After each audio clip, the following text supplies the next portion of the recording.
إله إلا الله محمد رسول الله. Alhamdulillahi rabbil alamin. Alhamdulillahillazi anzala 'abdihil kitaba wa lam yaj'al lahu 'iwaja. Asyhadu an la ilaha illallah wa asyhadu anna Muhammadan abduhu wa rasuluh la nabiyya ba'da ila yaumil qiyamah.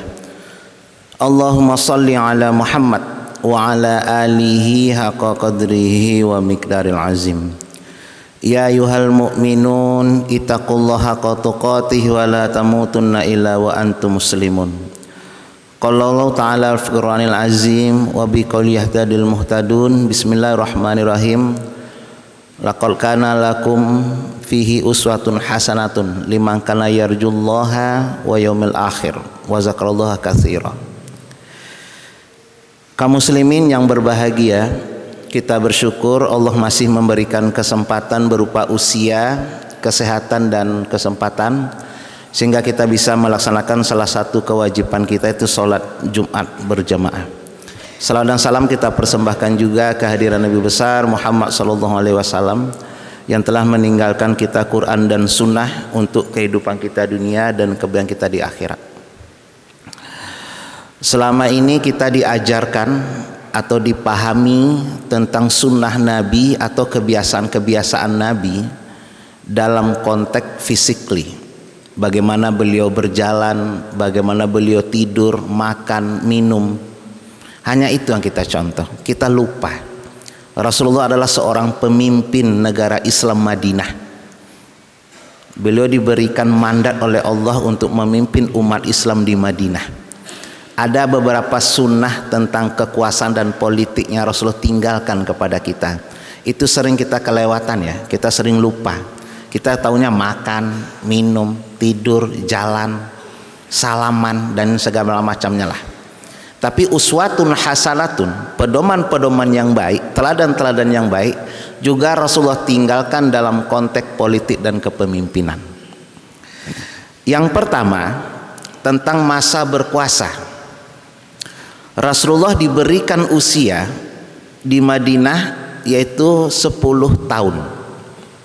Ini bukan tanpa sebab. Allah memberikan waktu 10 tahun untuk menunjukkan bahwa kepemimpinan yang ideal adalah 10 tahun. Indonesia sudah bagus ya, memberikan kesempatan pemimpin 2 periode 10 tahun. Udah cocok Indonesia, bagus. Dalam sejarah banyak pemimpin yang melewati batas itu. Soeharto 32 tahun, Husni Mubarak 30 tahun, Qaddafi di Libya 40 tahun berkuasa jadi presiden. Di sini catatan Allah bahwa kalau lebih berkuasa dari 10 tahun itu akan banyak kerusakan-kerusakan yang terjadi. Cukuplah 10 tahun. 5 tahun terlalu pendek, 10 tahun terlalu panjang. Nah, kenapa Rasulullah diberikan usia 10 tahun? Untuk mengajarkan kita bahwa masa berkuasa atau politik kekuasaan jangan melebihi 2 periode atau masa 10 tahun. Yang kedua, beliau Rasulullah tidak pernah mengorbitkan saudara-saudara dan anak-anaknya dalam panggung kekuasaan. Ini luar biasa Rasulullah. Ketika Rasulullah meninggal, kan pemilihan khalifah. Beliau tidak pernah menunjuk, woi nanti Abu Bakar jadi khalifah ya, Umar jadi khalifah ya. Enggak pernah beliau nunjuk begitu. Beliau serahkan kepada umat Islam. Tapi beliau memberikan isyarat iya. Nah isyarat boleh, nggak apa-apa. Apa isyaratnya? Waktu Rasulullah sakit. Rasulullah kan sakit cuma 3 kali ya. Waktu nerima wahyu, waktu perang Uhud dan mau meninggal. Itu Rasulullah pingsan, nggak bisa menjadi imam sholat. Apa kata Rasulullah? Murru Abu Bakar fayusolli bin nas. Suruh Abu Bakar mengimami sholat. Saat itu Aisyah menolak. Jangan ya suamiku, ayahku kalau sholat sering nangis. Mendengar itu Rasulullah tambah tinggi suara Rasulullah. Murru Abu Bakar fayusolli bin nas. Akhirnya Abu Bakar dicari, disuruh mengimami sholat. Rasulullah menjadi makmum. Itu kan tanda bahwa kibarus sahabah waktu Rasulullah sakit itu ada semuanya, Umar, Utsman, Ali, Thalhah, Zubair, Abdullah bin Rahman ada. Kenapa ditunjuk menjadi imam sholat Abu Bakar? Ini juga bantahan untuk Syiah ya. Kalau Syiah mengatakan bahwa Ali lebih berhak khalifah daripada Abu Bakar, Umar, ente salah. Ali sendiri mengatakan waktu Rasulullah sakit, saya di situ kok, kata Ali. Kenapa bukan saya ditunjuk menjadi khalifah, menjadi imam sholat? Waktu terjadi perdebatan siapa khalifah setelah Rasulullah meninggal, hampir terjadi sengketa ya antara Muhajirin dan Ansor. Kata Muhajirin, kami yang berhak karena Islam lahir di Mekah, putra daerah dong. Kata orang Madinah, nggak bisa. Islam kalau nggak di Madinah nggak berkembang. Orang Madinah yang contoh, Sa'ad bin Mu'az. Di tengah persengketaan itu, Umar naik ke atas panggung, mengangkat tangan Abu Bakar. Kalian nggak lihat apa, kata Abu Umar? Rasulullah memberikan isyarat kalau Abu Bakar cocok jadi khalifah, memimpin sholat. Jadi di peradaban Islam ya, salah satu sunnah Rasulullah adalah siapa yang jadi pemimpin, dia yang jadi imam sholat Jumat. Jadi imam sholat Jumat itu khalifah. Kalau presiden nggak bisa jadi imam sholat Jumat, nggak usah deh itu. Nah ini kira-kira begitu ya. Nah, ini apa namanya, ciri-ciri peradaban Islam dari dulu di zaman Umayyah, di zaman Abbasiyah. Khalifah itu adalah khatib Jumat dan imam sholat. Nah setelah jauh dari zaman Rasulullah, kita semakin jauh daripada itu. Nah, itu Rasulullah mengingatkan. Kalau sekarang enggak, anaknya diangkat jadi ini, mantunya jadi ini, jadi gubernur Sumut, segala macam lah gitu ya. Nah, itu jelas nepotisme. Rasulullah tidak melakukan itu. Enggak pernah beliau mengorbitkan Ali menjadi gubernur di mana, enggak pernah Rasulullah. Fatimah jadi bendahara negara, enggak pernah. Ya, sebenarnya ada juga tokoh kita Indonesia yang seperti itu ya, Pak Yusuf Kalla. Yusuf Kalla 2 kali jadi menteri, 2 kali jadi wapres, tidak pernah mengorbitkan keluarganya dalam konteks kepemimpinan. Bagus untuk dicontoh itu sebenarnya. Yang ketiga, sunnah Rasulullah adalah kesederhanaan.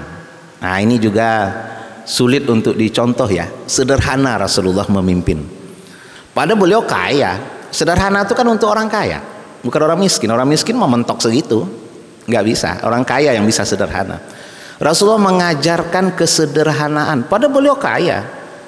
Pembagian ghanimah saja waktu perang Khibar itu 20 M beliau dapat. Luar biasa, 20 M itu kan banyak. Berapa uqiyah emas beliau dapat pada saat itu karena ditinggalkan oleh kaum Yahudi. Tapi beliau mengajarkan kesederhanaan. Pernah 3 hari nggak ngebul asap di dapur Rasulullah. Pernah nggak pemimpin kita istana nggak ngebul asap, nggak ada yang dimasak? Nggak pernah kayaknya. Dah tampillah sederhana, hindari flexing. Nah anggota DPR kita sekarang flexing-flexingan, menampilkan kemewahan. Jadi informasi yang saya terima, kalau ngelihat parkiran mobil DPR itu kayak showroom mobil gitu, karena berlomba mewah-mewahan mobil, banyak-banyakan mobil, banyak-banyakan gedung. Nggak ada istilahnya kesederhanaan. Padahal Rasulullah mengajarkan sederhana. Ya, rumah beliau kecil, ya, rumah beliau juga tidak terlalu mewah, ya, menampakkan kemewahan enggak. Padahal beliau juga punya kuda terbaik, ya, punya kuda terbaik, punya pedang terbaik. Tapi jangan ditampakkan kepada masyarakat. Ini yang sulit.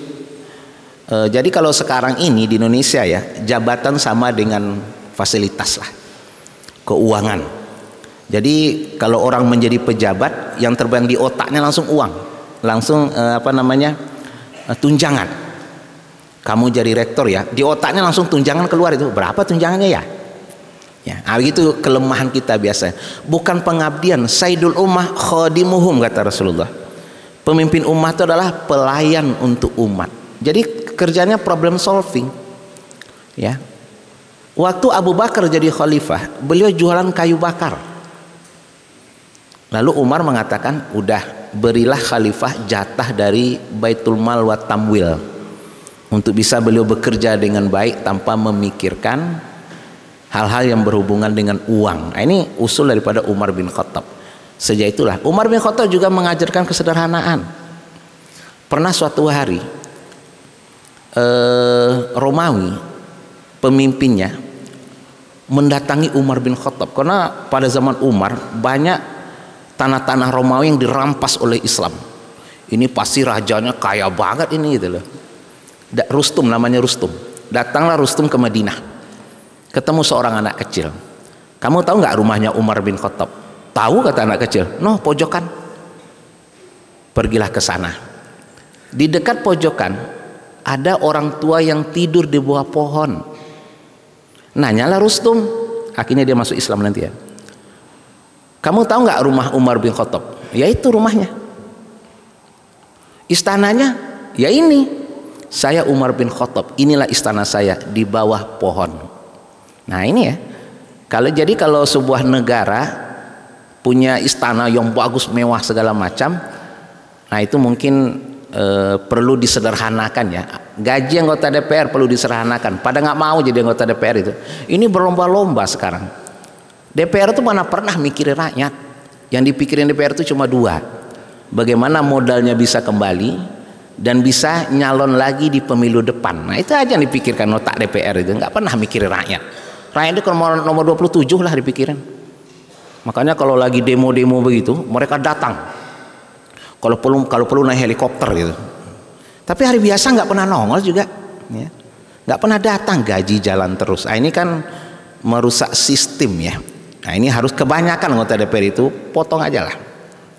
Yang terakhir, sunnah Rasulullah adalah melihat kondisi rakyat langsung.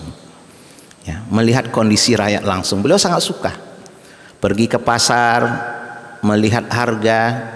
Pernah suatu hari pasar Madinah itu sepi.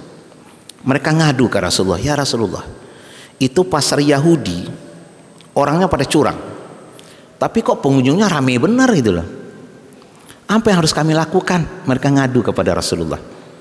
Kata Rasulullah, kalian lebihkan untuk pembeli barang yang dibeli. Misalnya beli beras, satu kantong misalnya 15.000, lebihkan berasnya, kata Rasulullah. Benar kata Rasulullah. 3 minggu kemudian sepi pasar Madinah, ramai pasar sahabat. Nah, ya. Pernah juga Rasulullah datang ke pasar, beliau melihat kurma, pedagang kurma di atasnya itu bagus-bagus, yang jelek disembunyikan di tengah. Rasulullah tahu, dikeruk oleh Rasulullah. Nah ini nggak boleh nih kata Rasulullah, kalau lu jualan kurma, lu liatin yang jelek juga, yang baik juga gitu. Nah ini Rasulullah sering melihat kondisi rakyat. Ini dicontoh oleh Umar bin Khattab. Kata Umar, kalau ada kambing mati di sungai Tigris di Irak, saya tanggung jawab kepada Allah. Makanya hampir tiap malam beliau tidak pernah tidur malam. Beliau keliling kota Madinah, melihat kondisi rakyatnya. Kan ada cerita, ada seorang ibu, anaknya nangis. Ini kok anak nangis tuh, kata si Umar bin Khattab. Umar ngintip, mungkin khalifah boleh ngintip ya untuk tujuan kebaikan. Ternyata si ibu pura-pura masak batu bata. Pikiran si ibu, anak nangis, lapar, ntar juga ketiduran kok gitu. Umar tahu, diketuk pintu sama Umar. Tak tak, assalamualaikum, waalaikumsalam. Si ibu nggak tahu kalau itu Umar bin Khattab. Kenapa ibu membohongi anak ibu, kata Umar. Membohongi anak ibu, kenapa? Ya saya nggak punya apa-apa, beras nggak punya, ini nggak punya, apa yang harus kasih makan? Sedangkan khalifah saya enak-enakan tidur-tiduran. Dia nggak tahu kalau depan dia tuh khalifah. Umar langsung pulang ke Baitul Mal wa Tambil, mengambil gandum 1 karung gede, dibawa ke rumah ibu itu. Bahkan ketika pelayannya nawarin, khalifah saya aja yang bawa, ente sekalian aja bawa dosa saya di akhirat, kata Umar. Diberikan kepada si ibu. Bu, masalah ini gandum. Kata si ibu, nah ente cocok jadi khalifah itu. Pada itu sudah khalifah. Nah, itulah Umar bin Khattab. Pernah juga beliau lewat sebuah rumah, ternyata jam 12 malam ada yang belum tidur. Ternyata penjual susu, putri dan ibunya. Apa kata si ibu? Nah besok kan Madinah panas, bagaimana kalau susu ini kita campur air saja, kan untung kita lebih banyak, bisa beli Samsung lah itu, sama iPhone. Apa kata si anak? Jangan bu, dosa.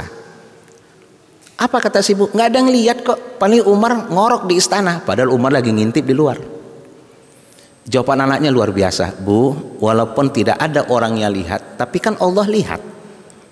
Wah luar biasa si ibu. Langsung khalifah sampai di istana, bangunin anak-anaknya. Bangun kalian, kata khalifah. Abdullah bin Umar, Malik bin Umar, Salim bin Umar. Siapa yang kalian pengen nikah? Salim, ente pengen nikah? Jangan ya, masih KKN ya. Abdullah, jangan ya. Malik, terserah ayah deh. Ya udah, kau besok nikah. Calonnya ya, nggak usah dipikirin. Besok disuruhlah pengawal menjemput anak tukang susu menikah dengan anak seorang khalifah. Itulah nanti menjadi nenek moyang Umar bin Abdul Aziz dari Bani Umayyah, yang sangat terkenal dengan kesederhanaannya. Istrinya aja nggak boleh pakai perhiasan. Sekarang wah, istri pejabat dia juga ikut jadi pejabat. Padahal jadi pejabat bapaknya gitu. Padahal dia juga ikut jadi pejabat. Nah, ini kelemahan kita dalam sistem bernegara ya. Nah, inilah sunnah-sunnah Rasulullah yang ditinggalkan kepada kita. Pertama, waktu berkuasa 10 tahun, nggak lebih. Yang kedua, tidak mengorbitkan keluarga dalam konteks kepemimpinan. Ini harus kita contoh ini. Jangan lu jadi pemimpin, anak lu, cucu lu, ponakan lu, semuanya jadi pemimpin. Jualan martabak aja dah itu. Yang ketiga, kesederhanaan. Sederhana itu milik orang kaya. Dia mampu bikin rumah misalnya 10 lantai ya, 2 lantai aja deh kayak orang-orang, itu sederhana. Dia sanggup beli Alphard, udah Avanza aja deh kayak orang-orang, itu sederhana. Kalau orang miskin bukan sederhana, mentok segitu ya. Yang keempat, senang melihat kondisi rakyat langsung. Nah, ini juga khalifah. Kalau kita suruh presiden keliling Indonesia, gempor juga kali ya. Indonesia segede ini gitu. Tapi setidak-tidaknya beliau tahulah kondisi rakyat yang beliau wakili. Beliau kok tahu kondisi rakyat yang beliau perjuangkan untuk kemerdekaan. Aqulu qouli hadza wa astaghfiru innallaha ghafurur rahim.